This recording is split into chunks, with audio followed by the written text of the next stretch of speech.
Assalamualaikum warahmatullahi wabarakatuh dan selamat sore pemirsa. Kembali lagi di acara Opsi, obrolan kampus seksi. Dengan saya hostnya Rahmat Kurniawan. Di siang hari ini pastinya saya tidak sendiri. Saya bersama salah satu narasumber luar biasa, Bapak Dr. Laude Bariun, MH. Ya, selamat siang Pak. Saya. Mohon maaf Pak, salah ucap nama ini. Jadi beliau ini merupakan pribadi yang sangat luar biasa. Dia sebagai Direktur Pasca Sarjana di Universitas Sulawesi Tenggara dan juga banyak jabatan-jabatan lain Pak ya. Pastinya yang sangat luar biasa, yang membuat Bapak ini lumayan sibuk di kesehariannya. Sebelum kita masuk ke topiknya hari ini, saya mau disclaimer dulu. Jadi judul dari podcast kita atau temanya atau topiknya itu akan membahas tentang presidential threshold. Tapi sebelum itu nama konten kita namanya Opsi, obrolan kampus seksi. Yang nama seksinya ini sebenarnya bukan konotasi negatif ya. Dia lebih ke konotasi positif. Kalau mau lebih tahu silakan buka websitenya Unsultra agar lebih tahu apa itu kampus seksi. Oke, saya mau ngobrol-ngobrol santai nih dengan Pak Bariun. Ya. Bagaimana kabar Pak? Alhamdulillah sehat walafiat. Di siang ini. Oh, ini kesibukannya hari ini apa saja Pak? Ya, kesibukan rutinitas kalau tentunya di pasca. Iya. Dan hari ini kita mencoba menghirup udara di kampus seksi. Sambil kita obrol-obrolan. Betul Pak ya. Saya senang sekali nih temanya di bawah pohon, ngobrol di suasana kampus. Jadi environment-nya dapat. Siap. Jadi yang kita mau bahas kali ini tuh mengenai topik-topik terhangat Pak ya. Mengenai politik atau hukum dan yang lagi tenar sekarang ini tentang penghapusan presidensial threshold sebanyak 20% Pak ya. Menurut Bapak bagaimana nih kondisi sekarang ini mengenai presiden threshold ini? Sebelum itu kita bicara historinya dulu. Oh iya Pak, betul. Bagaimana historinya? Jadi historinya kalau kita bicara parlemen threshold itu ditandai dengan pada saat kita memasuki era reformasi. Iya Pak. Era reformasi bicara kebebasan berdemokrasi. Nah sehingga merubah sistem kepemiluan kita dari sistem pemilu yang berubah sehingga kita mendapatkan satu model bahwa untuk mendapatkan figur kita eksekutif maupun legislatif tentunya harus pendekatan yang dipakai adalah untuk presiden disepakati bahwa sesuai dengan Undang-Undang Nomor 17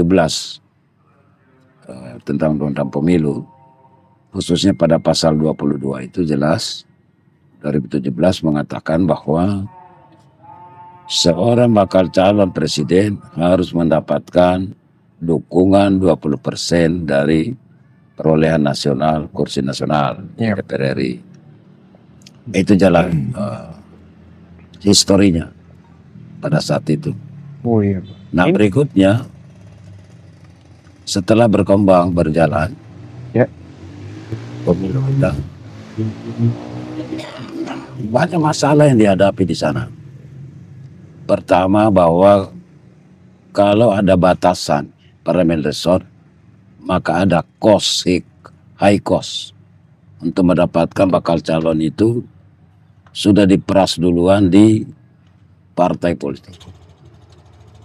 Begitu Pak. Jadi suka tidak suka dia harus mencari jalan untuk mendapatkan perolehan dari 20% itu. Sehingga dengan pembatasan tadi bakal calon itu paling banyak 3 bakal calon. Yang sebagaimana kita saksikan 2024. Nah ini menilainya, publik menilai atau masyarakat menilai, ini sangat merugikan kebebasan orang. Karena dalam Undang-Undang Dasar kita kan jelas di situ hak dipilih dan memilih. Nah tentunya semua warga negara mempunyai hak untuk mendapatkan mendapat haknya untuk dipilih. Nah, sehingga dengan parlemen reform ada yang menggugat di Mahkamah Konstitusi, menggugat pasal 22 tadi, Ya. triple dua. Di situ tentang pembatasan parlemen reform 20% itu. Ya. Mahkamah Konstitusi melihatnya bahwa ini bertentangan dengan Undang-Undang Dasar 45, bahwa ada pembatasan hak orang untuk maju menjadi presiden. Nah, sehingga pertimbangan Majelis Hakim Mahkamah Konstitusi dianggap itu bahwa itu bertentangan dengan Undang-Undang Dasar 45, sehingga Mahkamah Konstitusi membatalkan 20% itu, dan sekarang semua partai politik diberikan hak untuk mengusulkan bakal calon. Oke, Bang. Nah, itu intinya sekarang. Menarik sekali penjelasannya Bapak. Tapi saya bertanya sedikit Pak mengenai tadi Bapak menyebutkan tentang high cost Ya. di presidensial threshold 20% ini. Ini kalau kita jabarkan itu high cost-nya itu lari kemana saja Pak pembiayaannya itu? High cost ini kan lari di partai politik. Oh begitu Pak. Nah, partai politik ini sudah menjadi lahan. Walaupun ada mengatakan bahwa tidak ada mahar, Iya. tetapi kenyataannya seperti itu. Nah, disinilah menilai orang bahwa ini adalah high cost. Betul. Itu baru cost untuk mendapatkan pintu. Iya. Belum cost untuk di teknis pelaksanaan. Makanya Belum lagi cost untuk mendapatkan suara. betul. Jadi 3 tahap high cost. Nah, sehingga ada pemikiran Iya. pilkada itu bukan lagi diwacanakan sekarang, dipilih oleh DPR, bukan lagi masyarakat. Iya. Tapi yang menentukan besaran 20% itu pada awalnya siapa Pak sebenarnya? Ada pihak-pihak tertentu kah atau memang kesepakatan? Itu adalah usulan pemerintah Usulan pemerintah Pak. dan direspon oleh DPR. Oh, alurnya seperti itu Pak ya? Ya. Jadi usul Jadi pemerintah? undang-undang itu diajukan oleh eksekutif, Iya. eksekutif dibahas bersama DPR, Iya Pak. dan DPR menyepakati itu. Iya. Nah, dari kesepakatannya kesepakatan bersama. Tetapi dari kesepakatan ini adalah berimbas politik itu menghalangi orang. Saya setuju. Batasi hak-hak Saya orang. setuju sekali. Betul Pak. Nah, sehingga dengan batasan hak orang ini, kan kemarin banyak cedera bakal calon. Betul. Kan banyak potensi, banyak yang punya talenta yang luar biasa di figur-figur kita di anak bangsa hari ini kan begitu banyak. Betul. Saya rasakan sendiri. Artinya di pemilu 2024 kemarin kita dipaksa untuk memilih dari ketiga calon yang ada ini. Tidak ada opsi lain begitu Pak ya. Dan ini yang menentukan 3 calon ini itu hasil proses presiden threshold 20% ini Pak. Oke Pak, betul sekali. Jadi perubahan apa saja Pak yang kita bisa lihat ke depannya setelah MK kemarin mencabut undang-undang mengenai presidensial threshold 20% ini Pak? Itu tentunya akan mengalami perubahan sistem. Iya. Perubahan sistem kepemiluan kita, khususnya pasal 22 tadi. Dan berikutnya, partai politik tidak lagi diberikan ruang untuk mengajukan figur-figurnya, sehingga dari mengajukan figur ini berarti masyarakat banyak pilihan. Banyak pilihan masyarakat untuk memilih calon pemimpinnya ke depan. Jadi imbasnya nanti dari perubahan ini mungkin di pemilu presiden ke depannya Ya, akan lebih banyak calon Ya. dan masing-masing partai itu punya hak untuk mencalonkan, sudah punya memasukkan calonnya ke mau capai, sekiranya penting dia ikut pemilu, ya. berhak untuk mencalonkan. Oh iya. Betul. Jadi ke depannya nanti nih kalau kita gambarkan mungkin akan lebih banyak pilihan yang akan Banyak menjadi pilihan. bursa presiden, dan kita sebagai, saya sendiri salah satunya sebagai generasi muda itu bisa memilah betul-betul yang mana nih calon yang berkualitas yang layak untuk menjadi presiden. Ya pasti, karena kita banyak pilihan. Kalau kemarin kan hanya tiga pilihan.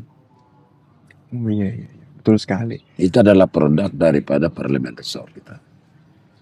Nah, dengan sistem yang baru tentunya kita mendapatkan suguhan baru juga, bakal calon itu akan lebih banyak. Betul. Jadi kalau saya bertanya sedikit nih Pak, berarti kemungkinan ini kalau saya gambarkan ke depannya nih akan ada possibly ya kemungkinan calon dari Sultra begitu, bisa Pak? Oh, bisa saja kalau partai politik yang mengusulkan. Iya, Kan ada betul juga. kesenjangan. Iya, Melihatkan posisi karena itu adalah kesenjangan. iya, Di mana letak kesenjangannya? Karena partai politik ini apa namanya, dia sangat sedikit. betul. Jadi kita berlomba. Umpamanya kan 10 partai Iya, yang punya kursi di DPR. iya, Kan harus koalisi. Nah, kalau umpamanya kemarin Indonesia Maju kan atau Merah Putih iya, kan hampir dia boyong semua. betul Pak. Ada apa ya? Tapi tidak ada disisakan yang lain. Iya, balas budi Pak di situ Pak ya.